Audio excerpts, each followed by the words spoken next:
Joel 1 1-12 commentary. Joel opens with a prophetic announcement concerning a devastating locust invasion that had stripped the land bare. The prophet calls the elders and all the inhabitants of the land to consider whether such a calamity had ever occurred in their days or in the days of their fathers. The event was so significant that it was to be recounted from one generation to another as a testimony of divine judgment. The description of successive waves of locusts in verses 4 to 7 portrays complete devastation. Whatever one swarm left behind was consumed by another. The imagery emphasizes total destruction, leaving nothing untouched.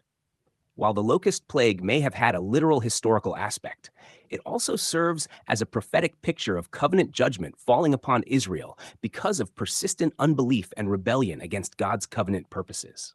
The command for drunkards to awaken and weep reveals how thoroughly the land's prosperity had been removed. Wine, which symbolized abundance and blessing, had disappeared. The nation that once enjoyed the fruitfulness of God's covenant blessings now experienced the consequences of rejecting the one who had provided those blessings. Joel describes the invading force as a nation that has come upon the land, powerful and beyond number. The language resembles that used by the prophets to describe foreign armies that would come against Jerusalem. The locust imagery points beyond itself to a greater judgment that would ultimately culminate in the destruction of the Old Covenant order. Just as the locusts stripped the vineyards and fig trees, so the judgment that came upon Jerusalem removed the outward system that had stood for centuries.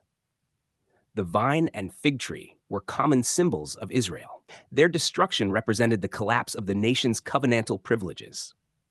The bark stripped from the trees and the branches left white depict utter desolation.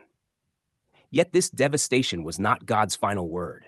Judgment cleared the way for the fulfillment of his redemptive plan and the establishment of a better covenant founded upon the finished work of Christ. Verse 8 calls for mourning like that of a bride grieving for the husband of her youth. The imagery highlights the seriousness of the situation. Israel's relationship with God under the covenant had been broken through unfaithfulness, and the resulting sorrow reflected the consequences of covenant violation. The grain offering and drink offering being cut off from the house of the Lord reveals that temple worship itself was affected. Without grain and wine, the sacrificial system could not continue as prescribed. This points to the temporary and fragile nature of the Old Covenant system. The temple services depended upon earthly resources and earthly institutions, all of which were subject to passing away. The priests mourn because the means of offering sacrifices have disappeared. Their grief demonstrates that the entire religious structure was being shaken. The Old Covenant priesthood, sacrifices, and ceremonies were never intended to be permanent. They pointed forward to a greater reality fulfilled in Jesus Christ, whose once-for-all sacrifice accomplished what repeated offerings could never achieve. Verses 10 to 12 expand the picture of devastation. The fields are ruined, the grain destroyed, the wine dried up, and the oil fails. Every source of earthly blessing appears exhausted. The vine, fig tree, pomegranate, palm, and apple tree all wither. Joel concludes that joy has withered away from the sons of men. The fading of earthly joy reveals the inability of outward blessings to provide lasting security.